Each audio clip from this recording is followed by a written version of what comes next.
Pleasure to be here with you. For those of you that don't know, my name is Graham Wallington. I'm the Chief Executive Officer and also the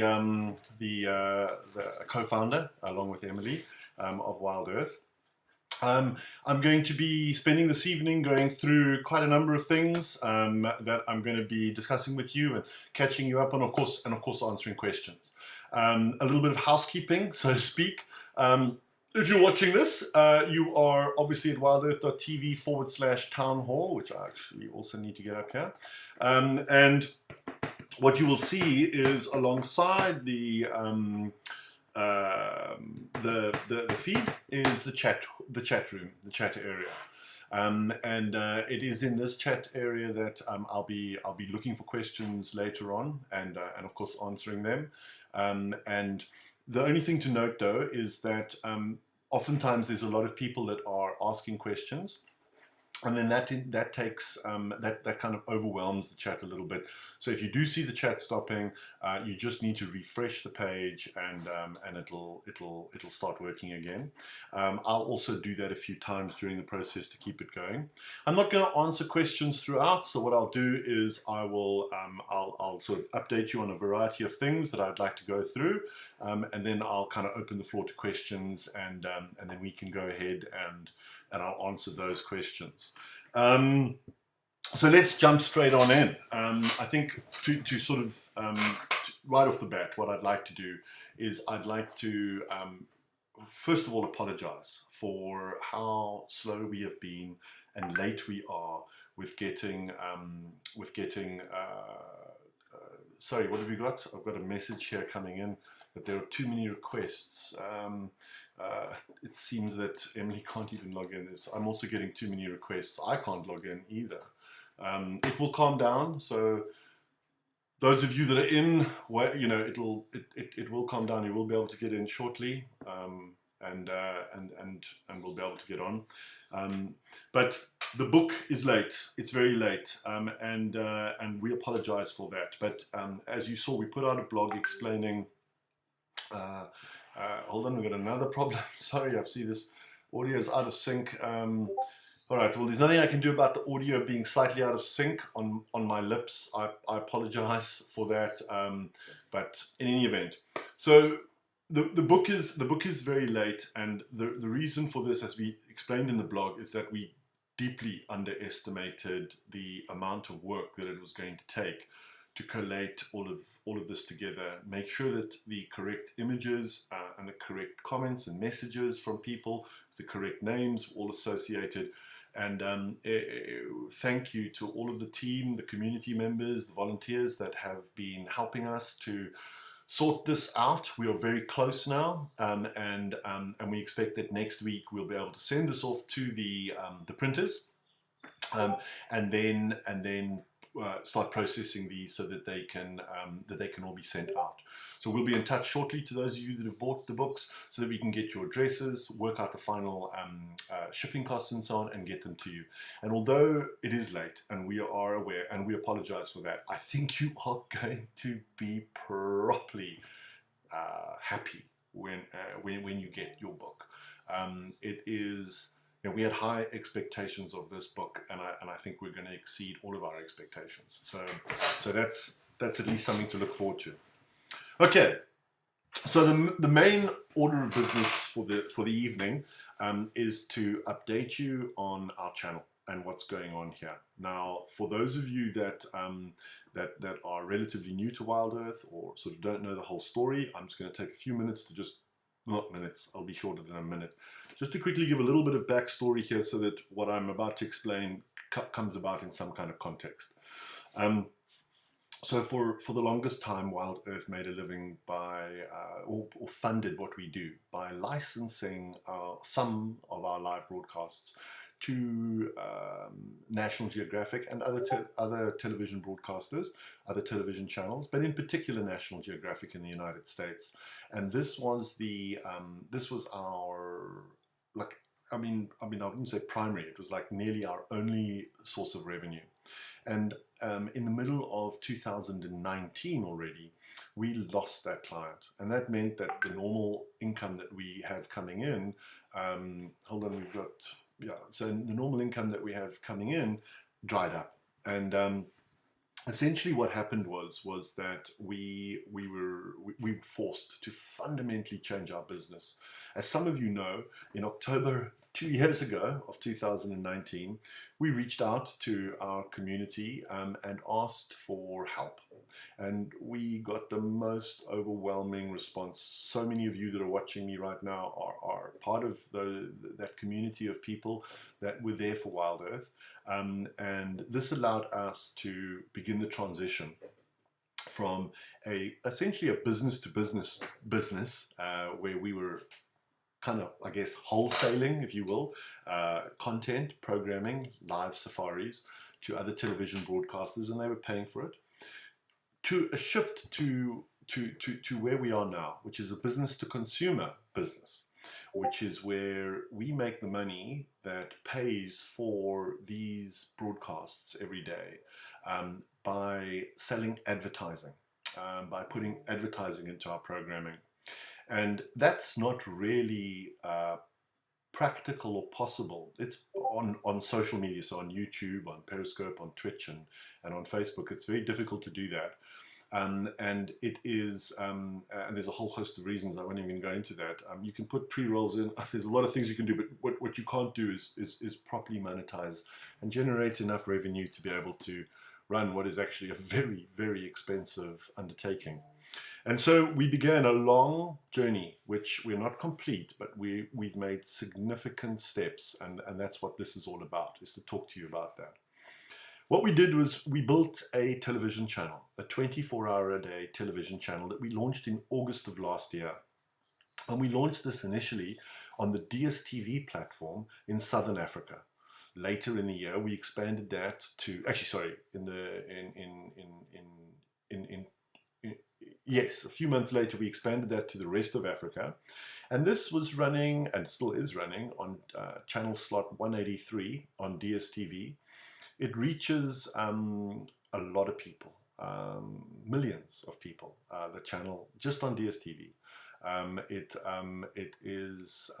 It's got double Sky News' audience. It's a very popular television channel. And we're sandwiched right there next to National Geographic, our old friends on the one side, and the BBC Earth channel on the other side, and we're in great company. We're very proud of it. And to begin with, we had our 2 live safaris, and then we also repeat those safaris. And then for the rest of the time in the channel schedule, we have something called Escape to Nature, which is programming that doesn't have anybody speaking, but it has little stories, experiences. Could be 2 minutes long, could be 15 minutes long. There's no rules. It's just an opportunity for the viewer, for you guys, to not have to listen to somebody talking. We also obviously have that, but an opportunity for you to just be there, present in nature, and find your own story, see your own story if you want to, in the programming.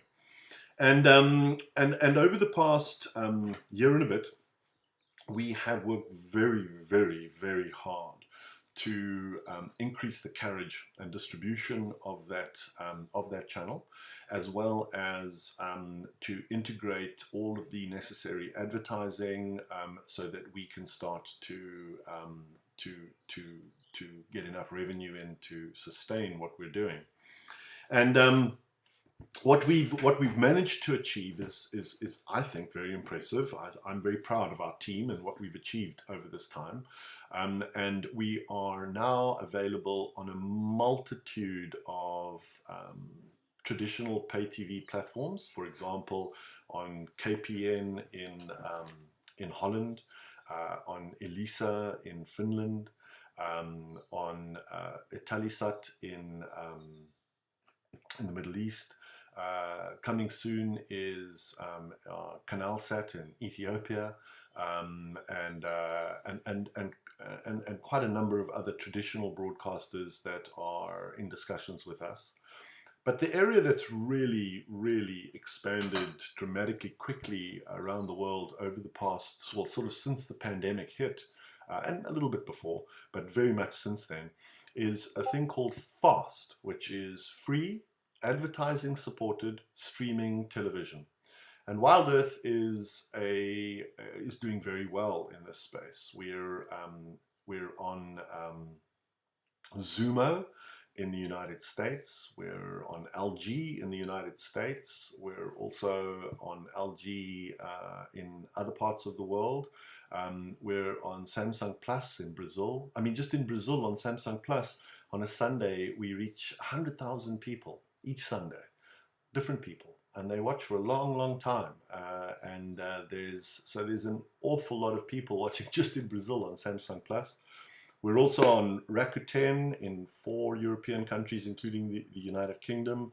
I'm not going to be able to remember all of the different platforms. You can see it if you go to wildearth.tv/channel, or just look at the top navigation bar at wildearth.tv. You'll see Wild Earth channel. Go there, and there's a full list. I noticed earlier, Peter and I were looking, there's a few missing, which we'll get on. These are happening all the time. I'm tempted to say a whole bunch of new ones that are coming that we know, but we are working round the clock, literally. We have a team dedicated to rolling out. And it's a pretty complicated process to get the channel onto these other platforms, but we're working super hard on it. And the incredible support that we're getting from our viewers around the world. We're breaking records. People are watching for incredibly long periods of time.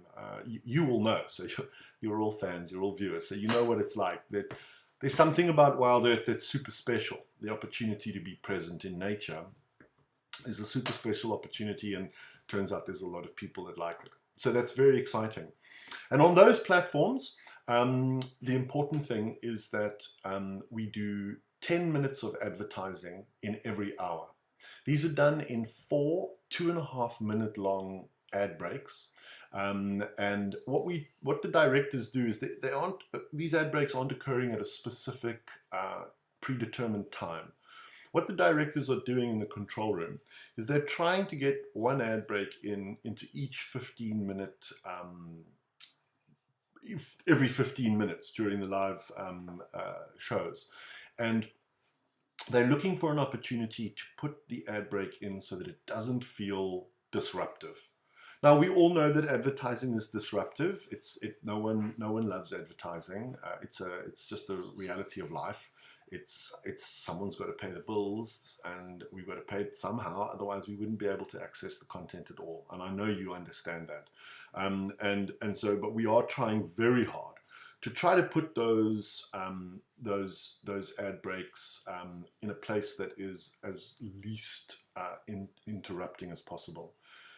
Traditional television channels, they often try to put ad breaks in what's called a cliffhanger. So in other words, to sort of take you up to an exciting moment, and then you're going to have to come back after this break if you're going to find out what happened.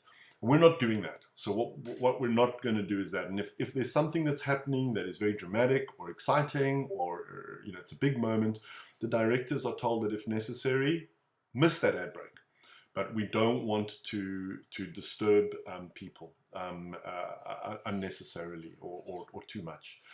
But what I've got to ask you to understand is that we do have to find a way to get the revenue in from advertising, and I know you know that because that's how TV channels work. So I know you understand that. So that's with our partner platforms. That's watching the channel on our partner platforms. But what we've also done is we've also just launched the channel in this past week on a whole bunch of our own apps. So on LG, on Samsung, on Apple iPhones or iPads, on Android mobile phones, on Android TV, on Roku set-top boxes, and others. Again, I can't remember every single one. But there, you can also watch the channel. You can download that app. So if you've got a smart TV or obviously a mobile phone that's one of those, then you can download that app for free. It doesn't cost anything to download the app. And immediately, what will happen is as you open that app, you'll immediately get the TV channel. This is version 1 of the app. This is just the TV channel. But if you download our app, as opposed to watching on one of our partner sites, you'll only see 5 minutes of advertising per hour. And that's because, to be very, just to let you know, the bottom line here is we're not sharing any of that revenue with anybody else. Obviously, when we're on Samsung Plus, or when we're on Zoomer, or when we're on one of those platforms, obviously there's advertising, but obviously we're not getting it all. We're sharing that with our partners. But on our own app, so if you come and watch it on our own apps, and this is all very clear on wildearth.tv/channel, there you will only get 5 minutes of advertising because we're not sharing it, and rather than put more advertising in than we need, we thought the right thing to do was to kind of share it with you by having less advertising. So again, it's free, but it does have advertising in it. It can be on your television or on your mobile phone, and you can watch it there. But what's not on the app on version 1 is the recorded broadcasts, the recorded safaris or other broadcasts. They're not there, but they will be, and not too long. I can't tell you exactly when, but we're working very hard on version 2 of the app already. And version 2 of the app will have all of the recorded live broadcasts, all of them. So you'll be able to watch, well, when I say all of them, I mean all of the ones that we do broadcast. You probably only have about a month or so. I don't know if we've worked that detail out yet going back, but you'll have them all to be able to watch that suits you. Also with 5 minutes of ads per hour, not 10 minutes of ads per hour. So 5 minutes of ads on those. And then version 3 of the app is going to come hopefully very shortly after that.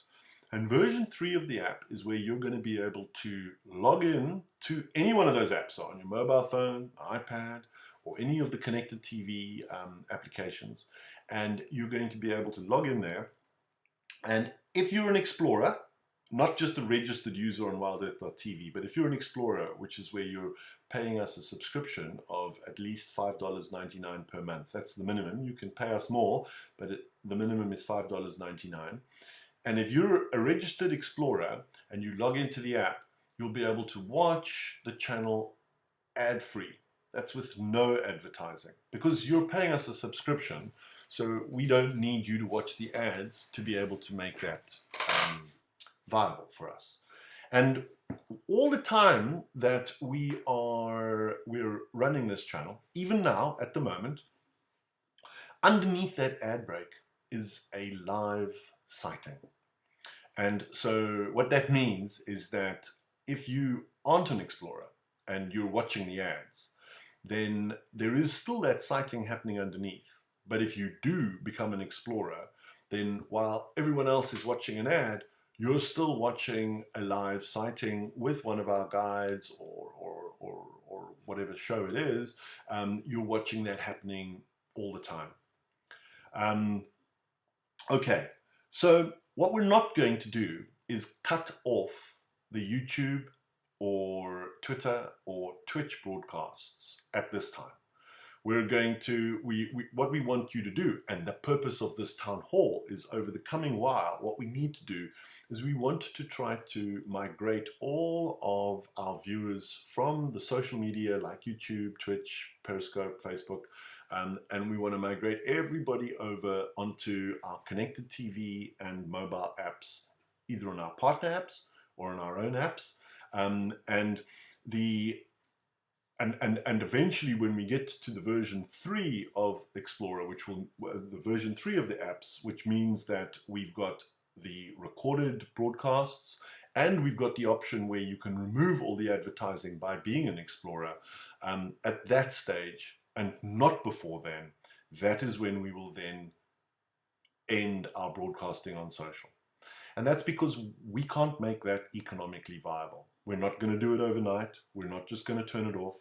We will make sure that when we get to version 3 of the app, for those people who don't have a mobile phone, who don't have a connected TV, who don't want to get anything like that, and who want to continue to watch the show on your desktop, just like you're probably, well, I don't know if you're just watching this on your desktop, but if you are, we will make sure that you can continue to do that.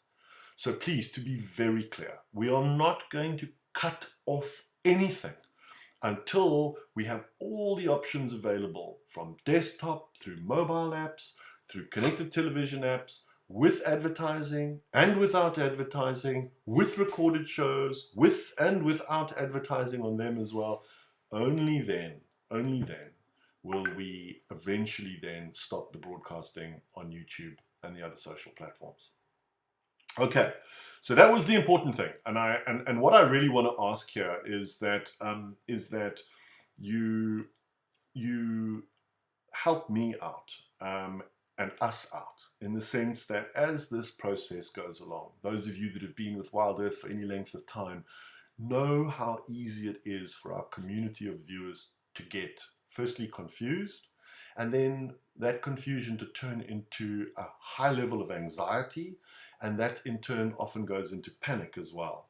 And usually, and in this case it will be, it's unnecessary. So please, if you see anybody anywhere panicking that Wild Earth is about to go off air, shut down YouTube, stop doing safaris, or any of these things, please tell them to calm down and realize that's not at all what's happening. That's not at all what's happening. We don't want you to not be able to watch. We don't want that. And we're also going to make sure that it's always available for free. So you don't have to pay. You don't have to pay. You don't have to pay. You can watch for free. But we want you to also understand that we can't make free work without advertising. Just like everyone else, we can't do that. So that's why we've been on this journey to try to get here to the point where we can make Wild Earth economically viable and continue to provide it for free to those people who can't afford to pay for it. And we're not going to make it so that you can't watch it on desktop. We promise you that you'll always be able to watch it on the desktop too, as well as on mobile and connected TV. And you can see, if you go to wildearth.tv/channel, all the places that it is, and you can see that we're not trying to take it away from anybody. That's not what we're trying to do. So that really is the first big thing I really need to ask everyone is, please, if you can, please help us begin the migration. Migrate to your TV, migrate to your mobile phone, to your iPad, wherever you want to watch it. You should be able to watch it on this, on one of our apps or on one of our partner apps, and there are more and more coming all the time. Chances are that it won't be too long before Wild Earth is one of the channels available on your pay TV, if you have pay TV, and if not, get hold of your pay TV platform and say, where's Wild Earth? I don't understand. Where's Wild Earth? And they'll know how to get hold of us. And okay, so that's the channel and the apps. The next thing I wanted to talk about is and beyond, and of course before that, Tswalu. And the fact that Wild Earth is now no longer broadcasting from Phinda and Ngala or Tswalu. This was a little while ago. I know we've put out a blog and we've explained this, but I just wanted to, just explain it again, and eventually, of course, in a little while, answer any questions that you may have. But essentially, what happened was, as you all know, we had a pandemic, and when the pandemic came, it shut down entirely, 100%, the tourism in Africa, and there were no guests at all. This was obviously a crisis, but it also was an opportunity, and it was an opportunity for Wild Earth to step in and to start broadcasting from these locations onto our channel, and so that people could still access Tswalu, Phinda, and Ngala, and do so over their televisions and phones and computers. And the way it worked, and I think you know this, but I'll say it anyway, is that each of these partner locations provided us with a a vehicle with one of their guides driving that vehicle. And we provided all of the necessary equipment to broadcast from that vehicle to our control room. And also, of course, the camera operator, the camera and all of the rest of it as well, to be able to do it. So it was a partnership between the organizations. But what's happened is that over the past little while, and more, things are, I don't know about normal, but things are returning to something closer to normal.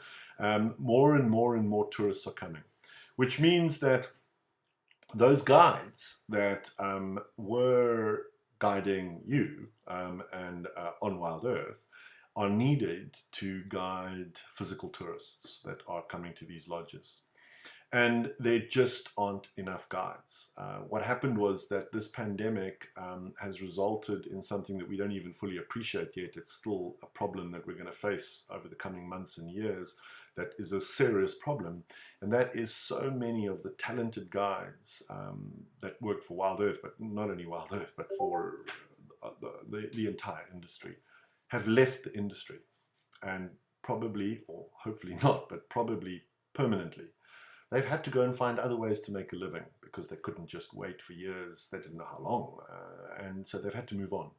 And so there's a proper shortage of guides available out there. And what this has resulted in is that, as you know, more and more, initially at Tswalu and then in Gala and Phinda, there'd be long periods, weeks, where they weren't contributing. But that whole time, Wild Earth had a camera operator that was being paid and all the equipment necessary, waiting for there to be a guide available. After a while, this became untenable. We had a situation where we just can't afford to wait and only have, a few drives now and then, not knowing even when. It just wasn't, it just can't be, and it was only going to get worse. So what we've done is we've, for now, paused on those 3 properties. I very much hope, very much hope that a way can be found that we can add them and others back in. But what we also fully appreciate, and obviously we know this, is that as much as we love Djuma, and we do, and as much as we love Pride Lands, and we really do, we do need to add more feeds, more contribution feeds into our safaris in order to get back to the standard that we all know we're capable of, and really haven't been back to for some time. But we know we're capable of it, and we know what we need to get there, which is money. Bluntly, that's what it is. And so as we build our courage and we start to get advertising revenue in, and the cash flow is really bad, it takes forever, months and months before we actually see that money. But what we're going to do is we're going to bring back the Mara. I don't have a date. All I can tell you is that many of you already know this, but Wild Earth has a camp and a lot of infrastructure and a lot of people in Kenya that are standing by and ready to get going. And we are working hard to get the resources together to be able to bring the Mara back in, and we will. And as soon as we can, the minute we have news and we have anything even approaching a date, we're going to let you know. But that's what we're working on very hard to make sure that we can get that back on and going. Additional to the safaris, for those of you that have already started to watch on the channel, you will have started to see the beginnings of other shows that we're developing. Our vision has always been to expand until we are 24 hours a day live from all around the world, from underwater to in the mountains. I mean, on rivers, the whole world. Nature is everywhere. Wildlife is everywhere. All of it is worthy of our time. And our mission is so simple. Wild Earth is just on a mission to increase the value of nature to people. We do that by scaling the ecosystem services, by making you and millions of other people just feel present in nature. That's all it is. That's all it is.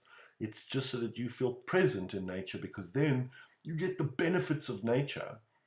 But we've still only got 4 tires on the ground. So You know, in the physical world, you can only maybe have 8 people on a safari truck, but on Wild Earth, we put millions of people on that same truck and still only have 4 tires pressing down on the ground.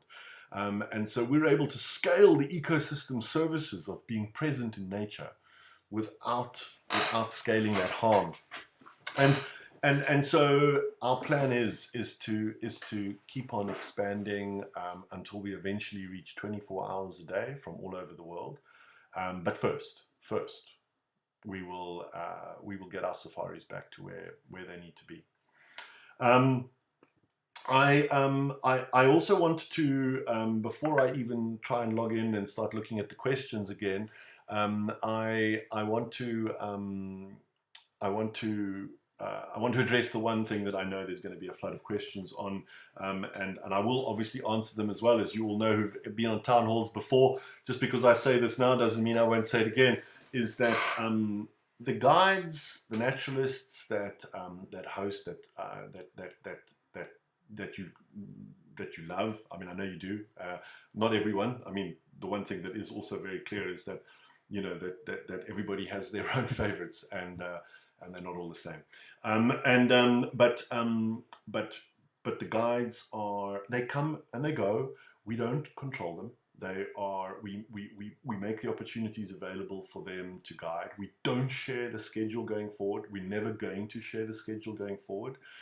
There's a really good reason for that, and that is that this is not a television show. This is an opportunity for you to feel present in nature. This isn't about, I know that for many people, what I'm saying, I want to be there, I want to watch only that guide, and any other guide I don't want to watch. And if that guide comes on, I'm turning the TV off. I know that. I know, don't worry. If you saw my inbox, you'd be aware that I'm very aware that some people really don't like some people. But the point is that they come, and we give them an opportunity to come. Each of these individual people will make their own decisions up. We don't control them, but we will continue to make their opportunities. Specifically on Tristan, because I'm going to get pounded on this, because I think Tristan suggested that he might never come back. That's not from Wild Earth. Tristan, you know, he makes his own decisions, obviously. I can tell you that he is doing several expeditions for us next year. There's a couple more, by the way, that are going to be released. A couple of expeditions into Djuma, with Tristan actually hosting them, that are not yet, that are going to be released shortly. But he is doing that, and he is welcome. So he is always welcome to host on Wild Earth. We are not saying no. We're not pushing it. So please, I don't know when he's coming back. Even if I did, I wouldn't say. But we're not stopping Tristan from coming back, and we hope that he does. The same applies to all the other guys that come. You know, we love them all, and even if not everyone else does, we do, and we think that everybody has value to come to it. Okay, so what I'm going to do now, just to remind you all, is that if you can go to wildearth.tv town hall, you need to be logged in. Well, actually, if you're watching this, you're already there. So that's you're already there. I will now get there. I'll answer questions from the chat. I will, if they freeze, then just refresh. I will be doing the same thing. And let's get started. Okay, right off the top, Carrie Ekaroth. I like having a variety of guides. They have different expertise and focus and enthusiasm about different details. Absolutely. Okay, here's a question. Oh, that's to Larry. Sorry. Someone saying it was great to see Ellie, Tessa, and now Eric. Absolutely. Norm Farrington. The age and condition of the WE vehicles is... Oh, hold on, it's going so fast. Just hold on, Norm. The age and condition of the Wild Earth vehicles is concerning. Examples, no brakes on Wendy lately. What are your plans for refurbishment or replacement of Wendy, Rusty, and Jigger? Okay, thank you, Norm. Big one.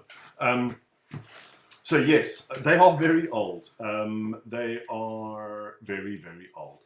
They are all Land Rover 90s, and they were all chosen for the fact that they had BMW petrol engines in them, BMW 2.8i petrol engine. We chose them for that because the petrol engine is much quieter than the diesel engine. And there were only 500 of these ever made in South Africa, and we had to find them. Anyway, this is too much detail, Graham. But anyway, there are parts that are no longer available. We have reached a point, we bought as many of the parts as we could. We've reached a point where we cannot keep them on the road anymore. The time has come to replace them. We cannot refurbish them. Well, we could refurbish them, but it would be a waste of time and money, because ultimately it isn't long now before those vehicles will literally stop and we will not be able to get them going again. And in fact, there are those who think that that moment is frankly upon us. And so they must be replaced, and they will be replaced. We don't have the money to replace them right now. The minute we've got the money to replace them, we will. And they need to be replaced. So yeah, it is well understood that that is unavoidable. Straight after that, Chloe Smith, Buffelshoek and Torchwood traversing status, please. Okay, excellent. We cannot traverse on Buffelshoek and Torchwood because we've had to cannibalize the Hunter's Moon repeater system to some extent in order to be able to keep our systems running. Again, this is a money-related problem, and as soon as we can, we will repair that and get moving along again. I don't have a date, but it is certainly something that we're aware of and need to do. Chris Rob, do you want all questions to go through your question box options as well eventually during the live drive? Chris Rob, do you want all questions to go through your question box option as well eventually during the live drives? Oh, got you. Okay, Chris, I understand your question.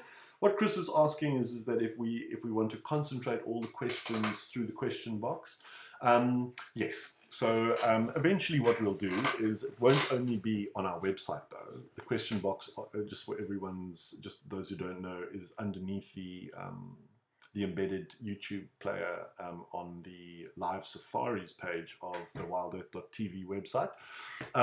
That is one of the ways that the questions can go through. And I think that that will stay. But what we'll also do is we'll add a mechanism to be able to ask questions through the mobile apps, possibly. It's not currently part of our roadmap of features, but possibly. And we are also going to use Discord as a way to receive questions. Not yet, but that will be something that will come along. And we will also probably continue to use Twitter as well, the hashtag WildEarth. Some of our partners, there's one in particular in Australia that we're working with at the moment, are going to actually integrate the ability to ask questions through to our control room from their apps. So there will be with our partners, there will be other mechanisms that you can get questions through to us as well. But I think, Chris, the important point is that eventually, not today, only after version 3 of the app, you won't be able to ask the questions through the YouTube chat. Okay, Sandy, Graham, what about the vehicles? I've answered. So many issues with them being broken down. Absolutely, it's a money issue. Buffelshoek and Torchwood again. Torchwood, Buffelshoek, Torchwood.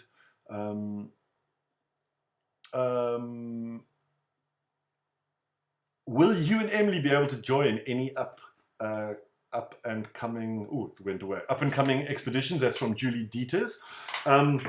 Wow. Yeah, well, I'd love to. I mean, obviously, we really had such a good time on the expeditions that we've joined. Right now, I don't know exactly which ones, but the answer is yes. So I don't know which ones yet, but the answer is yes. And we've got some really exciting plans. I'm not going into it now, but we have some properly exciting plans for expeditions next year. Watch this space. Lorna's asking, how do you refresh? Lorna, specifically, this is obviously on the web page. Just to refresh the chat, you just unfortunately you have to refresh the whole page. So it's the whole page. Ches Hill's asking, how do you get the ad-free Wild Earth TV through Explorers?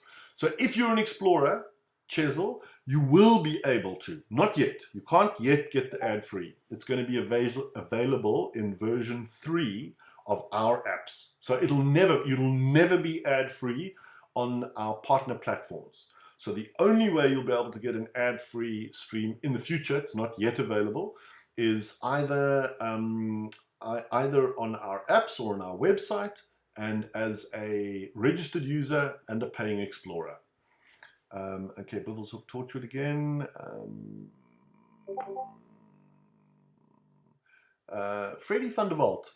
Can Wild Earth not employ a guide on each of the properties to enable daily broadcasts from those locations? Freddie, I assume you're obviously talking about and Beyond's Phinda and Ngala. The short answer is an absolute no. So there is no ways that that's possible. And Beyond have very strict rules about the fact that only their guides that they employ, that they've put through their training, are driving their vehicles on their property. This has to do with a lot of factors. Obviously, it has to do with the standards that they want to maintain. Not that there's anything wrong with our guides, just that they've got very clear standards and very specific standards. But of course, it's also all about insurance. It's all about liability. So no, Wild Earth cannot employ guides on their properties.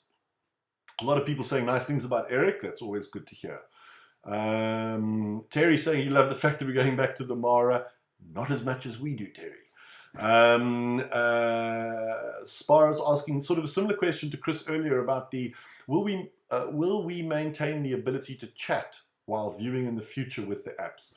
Absolutely, Spar. The thing about the chat is that what we're going to do is we already have, but it's going to be expanded and grown, is we're going to use Discord as the place to really chat.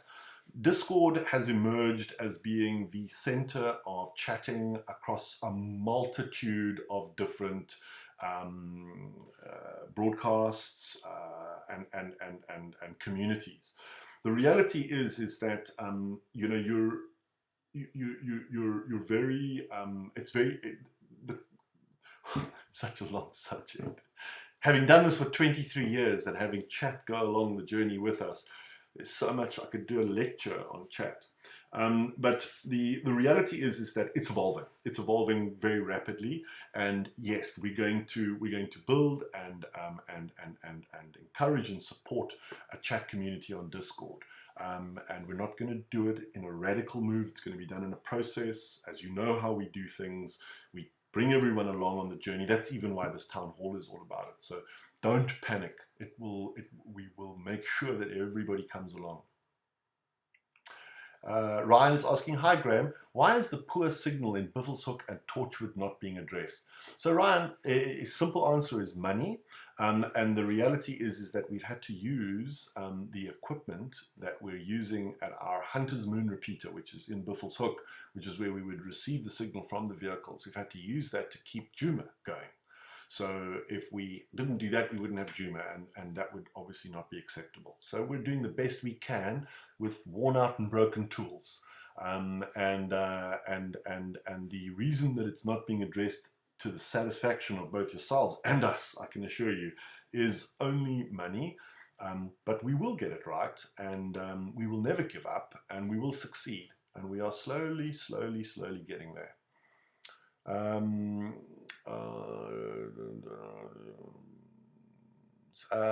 Antique, I love them all too. I think Antique LFC is referring to our guides, to the naturalists. Just need them to update us on our long time Djuma animals, please.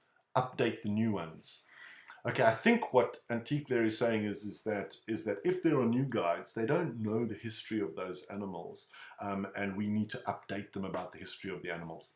And we're not going to do that. What I mean is that this is a journey where people come along, and we don't really it would be inappropriate for us to try to get people who don't know the animals to start trying to tell stories about those animals. That's very much more like TV, and where you've got kind of actors or presenters, television presenters, which our guides are not presenters. They're guides, and we employ them as guides. And every word you hear should be the truth and authentic and from that individual. And I know that we want to hear those updates from those animals, and our naturalists will do the best that they can, and we will move forward, and we'll learn new things with new people, and we'll also have old people come back and tell us the old stories of the animals. It's how Wild Earth works, but we're never ever going to give people instructions on what to say and tell stories that they don't know anything about. Oh, that's an interesting one. Jacqueline Austin, do you miss South Africa? For those of you that don't know, Emily and myself and our two daughters a few months ago, 2 months ago and a bit, immigrated to the United Kingdom. What a lot of people don't know is that Wild Earth is a British company, actually, and of course Emily is British, and our girls have moved into a school over here, and it was something that we've been planning for several years. Do I miss South Africa? Of course I miss South Africa. My son Joshua is in South Africa. My parents are in South Africa. So many friends and other family members, and we'll be coming back very, very often. And so, yeah, of course.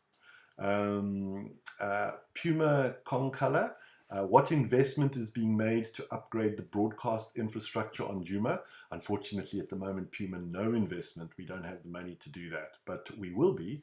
And when we have the money to do that, as we make this transition and as we get our business transitioned onto this advertising and on the channel, we will start to get there. You can make a contribution by watching on TV where we have advertising.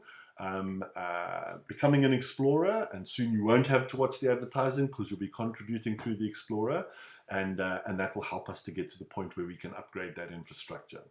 Ryan, hi Graham, why is the poor signal in Buffelshoek and Torchwood not being addressed? Money, I think I've answered it, but I'll keep going. Terry, I love the fact that we is going back to the Mara. Yes. Okay, am I seeing the same questions again? There we go. Annie Leeming. What happened to the animal app that was promised to the Wild Earth Explorers? Annie, I'm going to tell you all about that. After these questions, I'm going to tell you all about the most exciting thing that we've been working on, and that We Animal app is coming soon, and it is going to be something special. I love seeing Ali. Ian, can Thornybush not be used as a safari as well? Of course, there's many locations that could be used as a safari as well. Thornybush wouldn't work because it doesn't have mobile signal like Ngala and Phinda had. And that was how we were broadcasting from there. To put in Thornybush, it's a long story.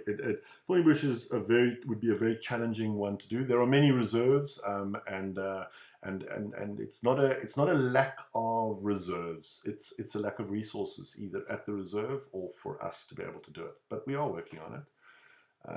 Question, Brenda van Hasteen, is Lauren leaving? Not as far as I'm aware. Lauren works, as I'm sure you know, on a freelance basis, like all the other guides. They all leave and then they all come back. Well, not all of them come back, but Lauren will continue to be invited to continue to come back.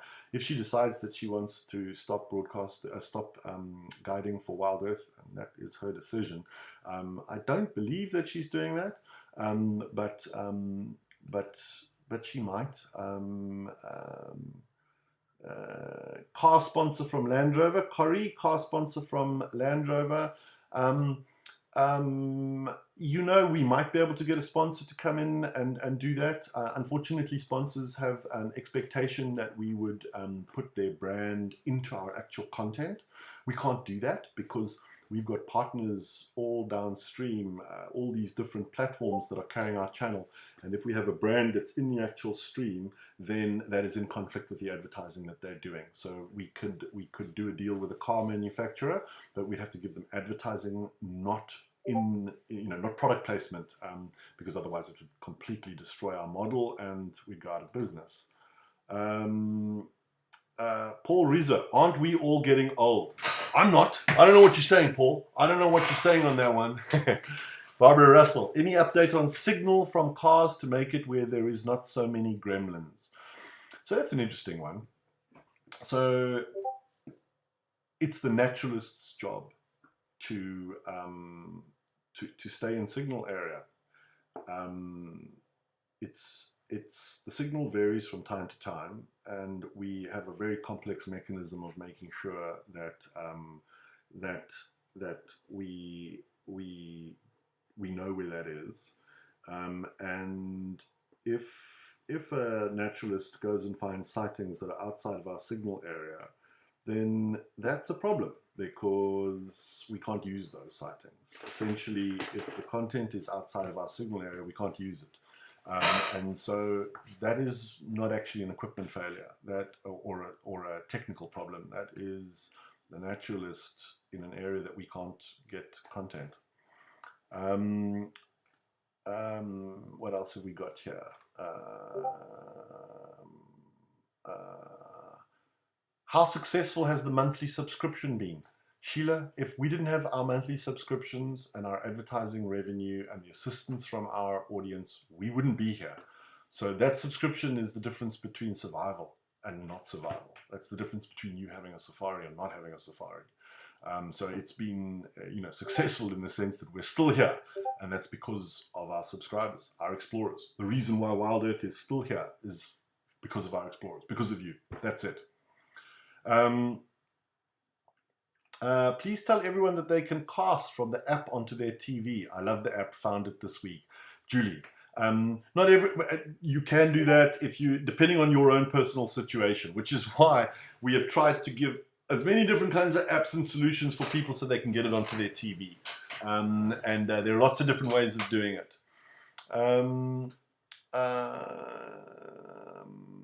It's an interesting question, or it's a comment. I suppose, it's gone now. I suspect, John Guppy, I suspect it's uncomfortable for the guides when viewers become too invested.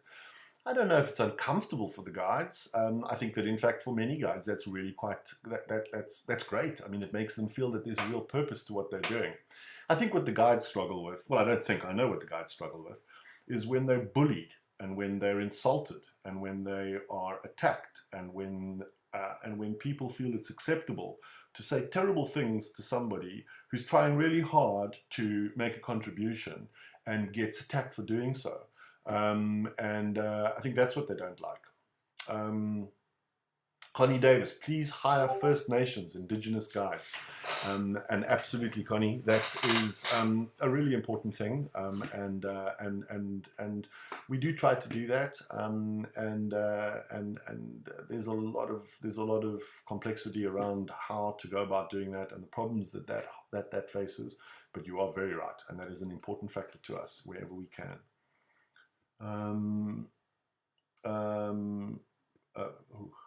It's very difficult, this. Mary, a vehicle fundraiser. Mary, fundraisers for one specific thing are really not suitable when you consider that we've got to pay people's salaries, we've got to keep this whole ship going. And so while I appreciate that from the outside looking in, you don't think maybe that we're necessarily allocating our resources as well as we can, and I'm sure that we could always do better, but we're doing the best we can with it. And I think that it's a bit of a challenge for us to go and fundraise for one component when suddenly having a whole lot of brand new cars but not being able to do other things that you may not see but which are very important to the people which make this possible would be inappropriate. So it's a juggling act, and we're getting there. I know maybe it doesn't always look like it, but we're actually making leaps and bounds forward here. Okay, horse lover. I love horses too. Multiple questions. Do you have other reserves in mind near Djuma to broadcast from, apart from Namara? Yes, I'm not going to get into any of that now. We're in conversations with other reserves. In fact, we're in conversations with an awful lot of different places all over the place. Yep. Okay. Would we get a new section of Drive where we can have a history of all the animals? No. So we're never going to create it's not a show. It's not a TV show. It's a series of sightings in nature where it's all about trying to create an experience for the viewer where they feel present, where you feel present in nature in that moment. We're not trying to tell a soap opera. We're not even trying to tell a story. We're trying to give you an opportunity to be present in nature so that you can see and find your own story. I think that what may happen is that we may, in the future, when we have extra resources, go back to making documentaries like Predator Bloodlines, The Cat Report, and various others that we've made over the years about our animal characters, and then incorporating that into our app. So it will never be part of our channel. That will always be a live experience in nature. But around it in our app will be an opportunity to maybe delve into the details of a particular animal. I hope that answers that. Linda Poley, oh wow, you'll have to move the name plaques. Now I'm trying to figure out why you think that. The name plaques, just so everybody knows. Oh yeah, oh, got you, sorry. Linda, I understand, it's in the context, the name plaques in the context of the names on the vehicles, the name plaques on the vehicles. Yes, of course, definitely. We're going to move those. Those are always going to be on the vehicles that we're driving there. Barbara's again saying that we should initiate a drive to raise the money to do that. I appreciate yours to replace the vehicles. Completely understand. I know you would, and we respect and appreciate that. But it forms part of many other things. And it's difficult for us to cherry pick. It would be very easy for us to cherry pick vehicles and raise the money for it. The audience, you know, you guys are amazing. But like I said, we can't run a business where we cherry pick different costs and then fundraise for those. It's not a way for us to get to what we have to get to, which is a business that doesn't run on donations, but runs on is sustainable and can operate properly. And we will nurse those vehicles along, and as we have done, and we'll get through, and then we'll be able to make this work. Okay.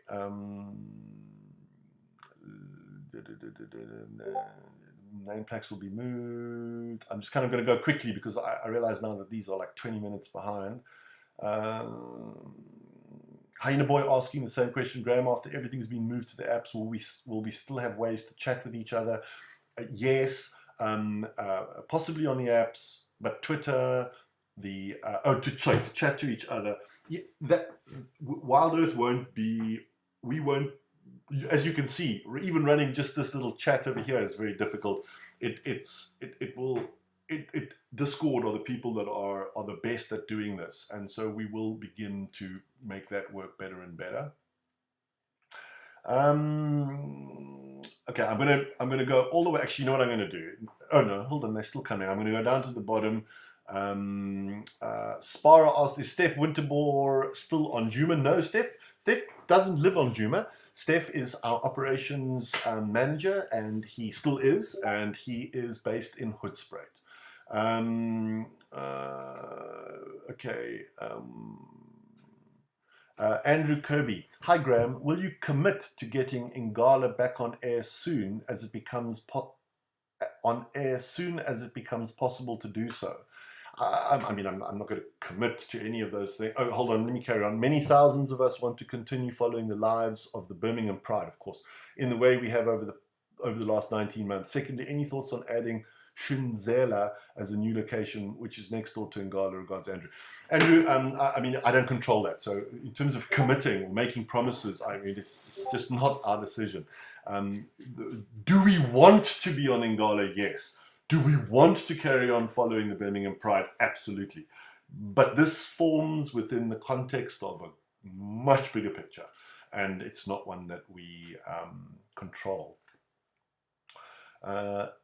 Jacinta McDermott, thank you for saving our mental health during lockdown and in the present. Jacinta, thank you for that comment. That is what we're here to do.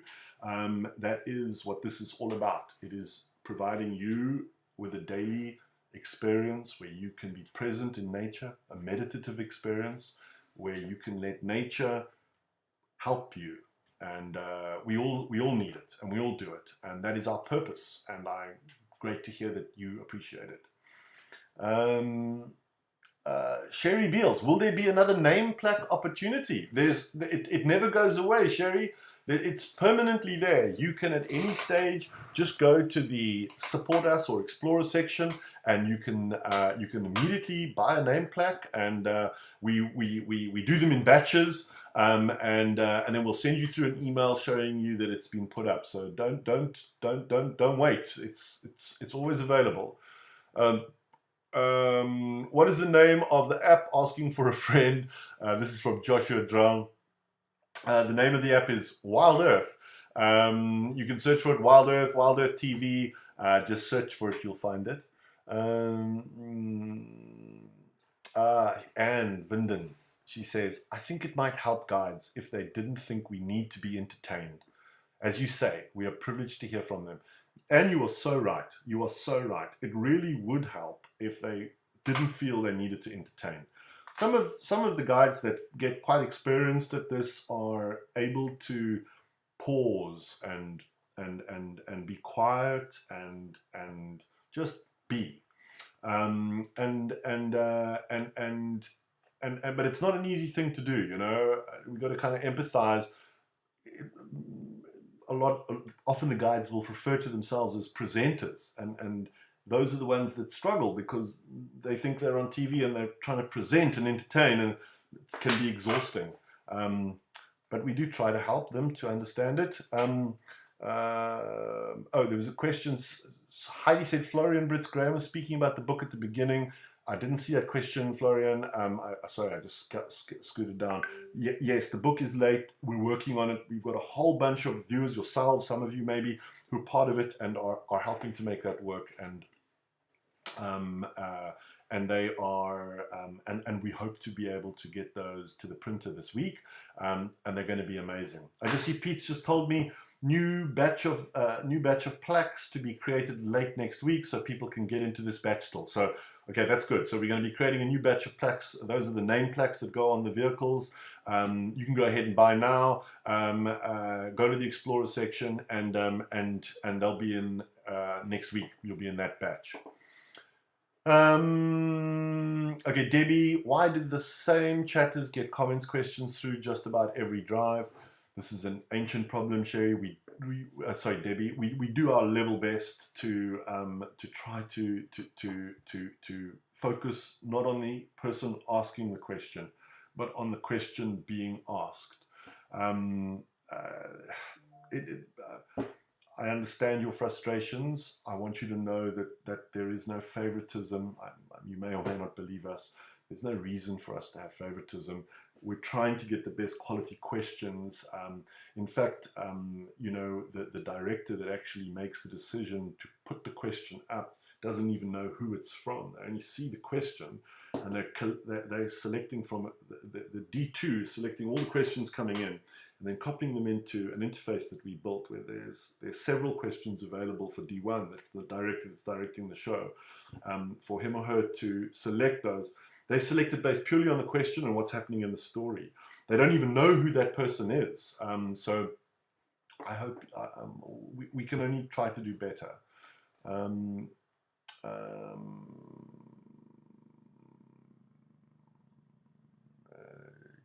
Ralph Buchhorn, you need a business that has 4 wheels to see the animals. You're 100% right. And I think what you're obviously saying is that if our vehicles don't work, then we can't make our broadcasts work. And I can assure you, Rolf, we're well aware of the fact that not only do we need a vehicle, but all of the other many components that you can't see to be able to to make that broadcast work. It's a long chain with the vehicle right at the front, and there's an immense amount of things that go along.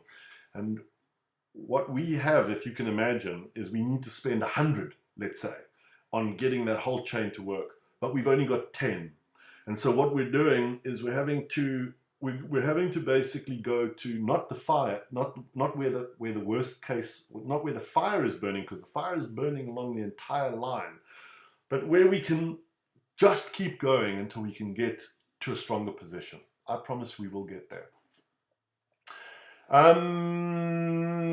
Okay, so let me refresh. It now looks like it's stuck.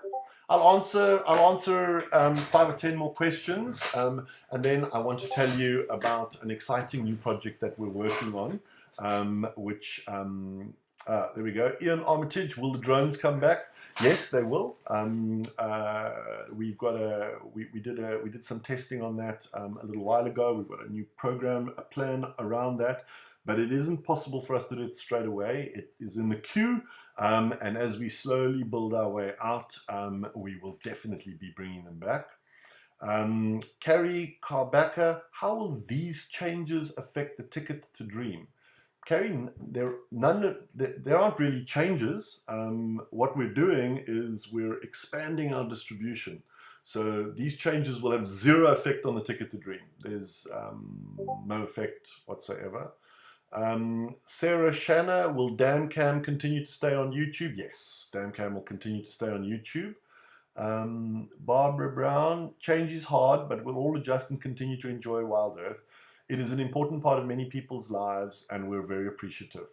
Excellent, Barbara, you're right. I mean, change is hard. I think in this case, there's not that much change. I mean, I hope you appreciate that we're just saying we're going to gently move to one of a plethora of other apps that you can watch the channel directly.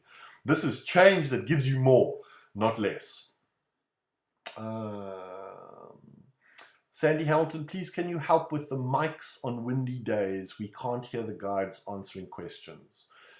Okay, that should be resolved. I'll find out why that's still occurring, but that we have a solution for that problem, and that shouldn't be a problem. I'll find out why. Okay. Thank you, Bridget. Saying thank you for the safaris. Jeannie asking a question that I get all the time. Graham, can we get the traversing map that the guides use? We don't have that map available, and it's a long story, and to keep it updated and to debate the names of it, but you can use Google Maps. That is the most up-to-date thing. All the roads are on there, the names. That's the place. Google Maps is the map to see that.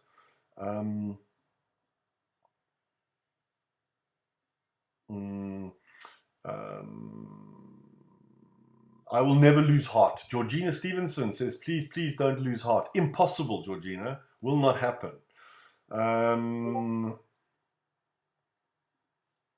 That's interesting. That's a very interesting point. Anushka Voters. What happens to CC, closed captioning on the drives, as most people rely on that? It's a very good point, and it's a challenging one. Ultimately, it's actually part of an even bigger challenge, which is called localization, because not everybody on Earth is English speaking, and we're now expanding into all kinds of territories. Brazil, as I mentioned, we've got 100,000 viewers just on a Sundays, every Sunday. They watch all throughout the week, but on a Sunday we've got 100,000 Brazilians watching, and English is not their first language. Portuguese is. And we're going to need to address this. So not only for our English-speaking people that rely on closed captions, but people all over the world, we need to be able to translate this. It is a project that we have actually done an awful lot of work on. In fact, Wild Earth is a pioneer in this space, into translating into Mandarin Chinese for our broadcasts into China in real time. But it's very expensive, and ultimately the solution will be artificial intelligence, machine learning, that will learn how to do this, and we don't have a solution to that right away, but it is something that we're working on, so we will keep on going. Lots of people saying positive things about us. I won't repeat them, but thank you very much for them. Oh, Lawrence Lush Singer, how is the Wild Earth finance situation now as opposed to October 2019? Have we progressed? We certainly have progressed.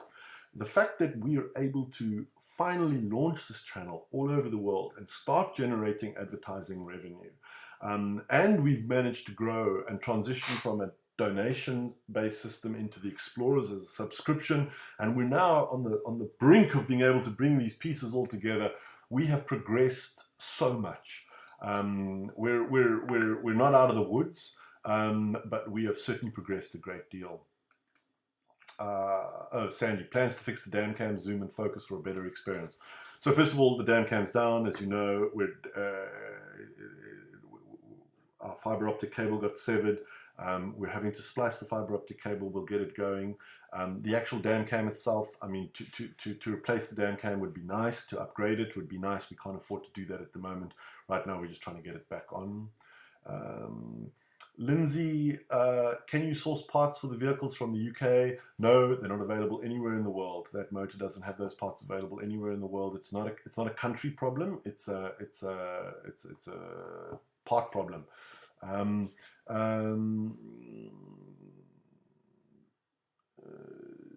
Susie, I enjoyed when the children had a time spot to just ask questions. Will you ever do that again? Yes. I think that we discuss this so often. Children around the world are returning to school, and I think that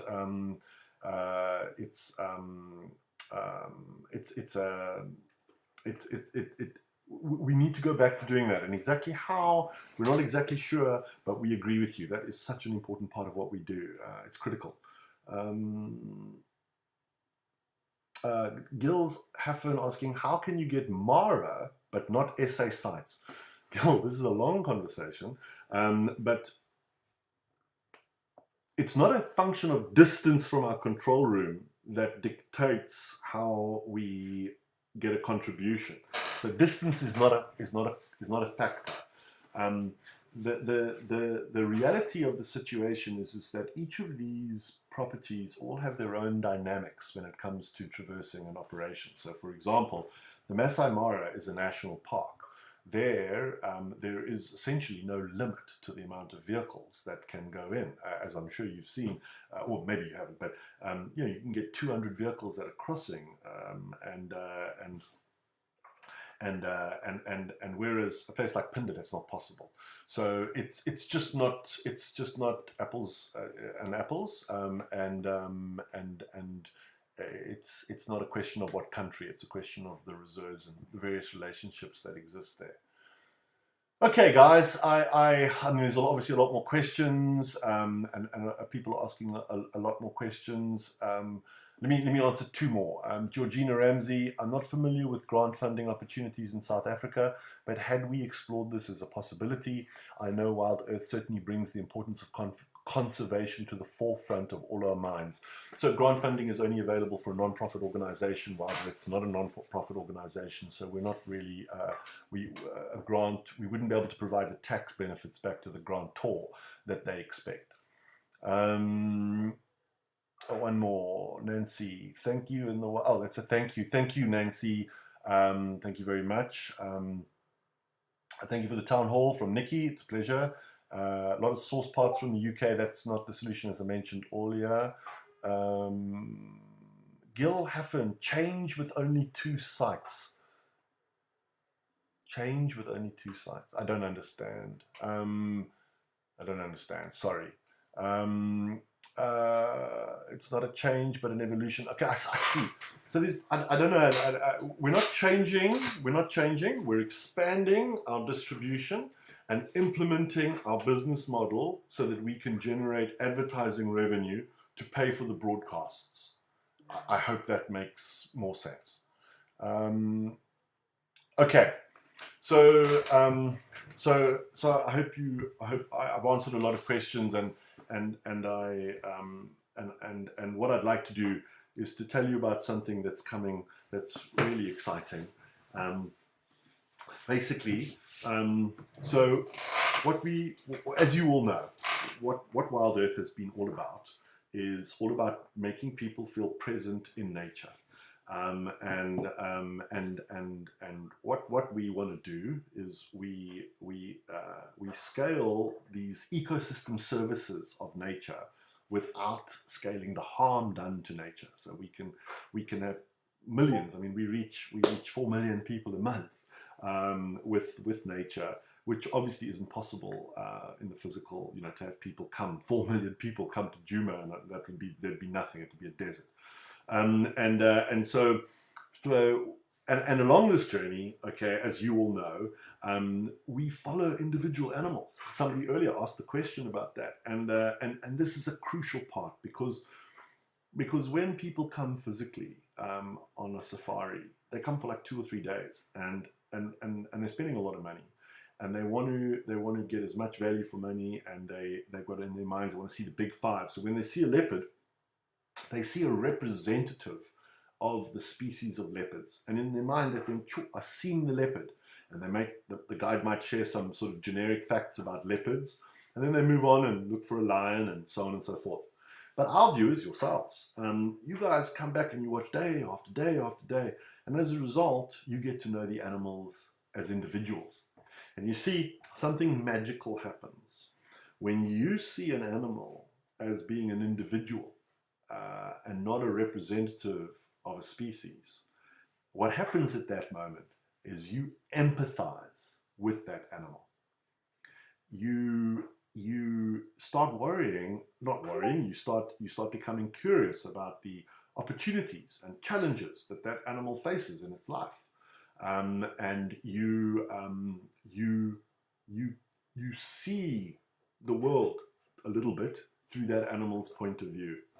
And that is what Wild Earth's about. We are an engine for empathy of nature. And it's all about empathy. And so we have come up with a plan whereby we're going to create for each of these animals that we know well, that have been on Wild Earth, that not for every single one, but for the ones we know well, and we've created an animal registry. So this is the individual animals that we've gotten to know, and some of you are working on it already, and are aware of, and have been for actually some years. And what we're then going to do is, for some of these animals, and to begin with, we're going to start with 25, the first 25 animals. There are 11 leopards, 9 lions, and 5 hyena. We're going to create a limited edition of what's called a non-fungible token. But we're going to create a limited edition, kind of like an artwork where you'd have maybe, a couple hundred prints. And to begin with, for these first 25 animals, we're going to create a limited edition of tokens, 4,000 tokens for each of these animals. So a total of 100,000 tokens. And what we're going to do is we're going to sell those tokens, and 40% of the money that comes from that sale is going to go back to the place, the habitat custodian. So whoever the custodian of the habitat on which that animal lives, whoever that is, okay, they're going to have an agreement with us. Obviously, the first ones are going to be at Djuma Game Reserve. So the first habitat custodian that's part of the Wild Earth program is going to be Djuma Game Reserve, and 40% of those sales goes directly to Djuma Game Reserve. But what's really important is that people will be able to sell those tokens, trade them, and every time, forever into the future, that one of those tokens is sold, 8% of that sale price is going to go back to the habitat custodian on which that animal lived. And it's going back as an incentive for the conservation of productive wildlife habitat. Now, the token, the person that owns the token, the collector, they will be able to log into our Wild Earth Animal app, which not straight away. This is still being worked on. It's coming. It's coming in this process. It's not going to be happening in the beginning, but it's coming.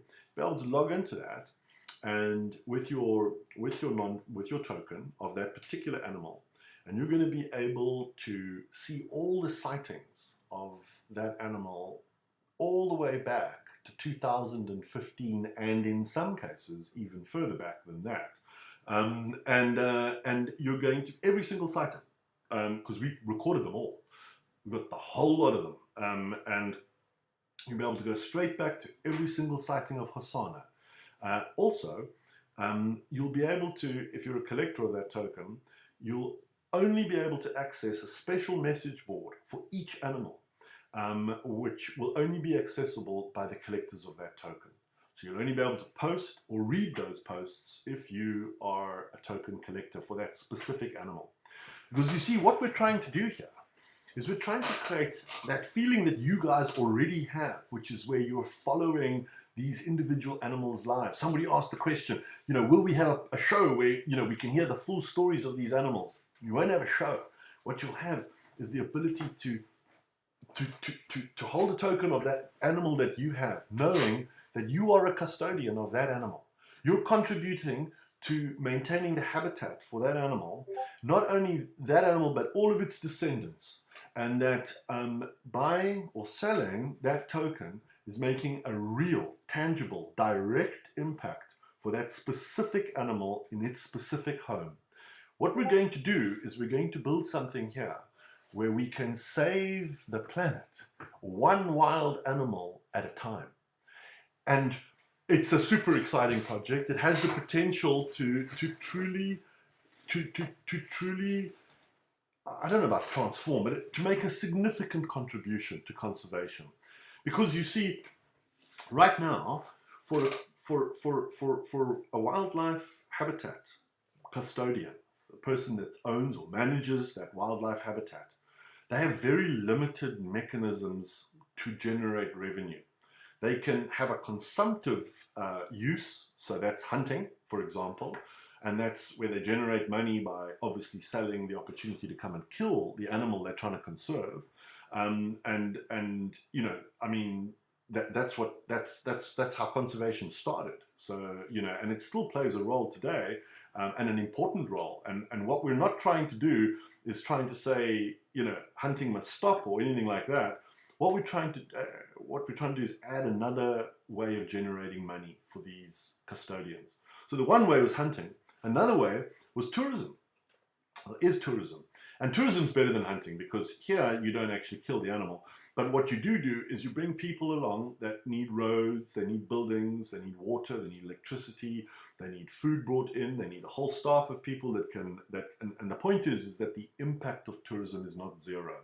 And in fact, for those of you that have been watching in the Mara, there was times where we saw 200 vehicles parked at a crossing, literally preventing the animals from crossing the river.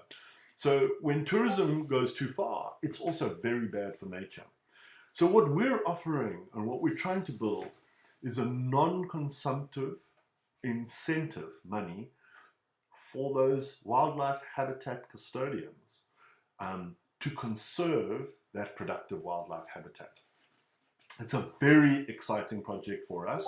And what you're going to see over the coming week or two is first the beginnings of a slight change to our website. So you're going to see that the colors are going to change. It's going to professionalize. It's not fundamental. It's not going to be, oh my God, what's happened? It's you're going to see the introduction of a green. It's a specific green. It's Xanadu green, which is our new primary color for Wild Earth. Same logo. The website's going to alter, and there's going to be a new section called Tokens, which is going to explain in far more detail than what I've just explained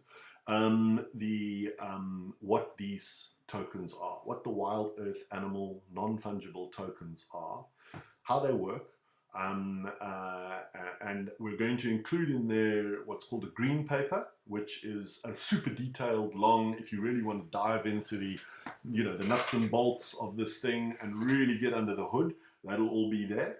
plus a more sort of basic sort of visual representation of how this works. And then also we're going to show you all of the 25 animals, and I bet most of you can guess. We're going to have some of our most famous and most beloved, including Hosana. Even though he's not a Djuma anymore, he was, and he has been in our library, and we love him, and that's good enough reason right there. We also, we're Karula. I mean, yeah, we could not have Karula as part of that, but so many others as well. And we're going to, and what we're also going to do is at the bottom of that is we're going to give you an opportunity, if you're interested, to express an interest in potentially buying one of those tokens. They're all going to be sold at the same time at a very fair and very good price. Our plan is to make these the highest quality non-fungible tokens on planet Earth at a very, very good price. And you're going to have the opportunity to express your interest. And if you are interested in participating in this, once we've got all the interested parties' information together, we're then going to do what's called a drop. Now, a drop is where we're then going to allocate, depending on how much interest was expressed, we're going to then allocate opportunities to purchase those. But we're going to do something else as well. And this is the part that really, I'm really proud of Wild Earth and for doing this, is that for all of our explorers and all of our founding members, those are the people that were the people that were the founding member in our 2019 crowdfunding campaign.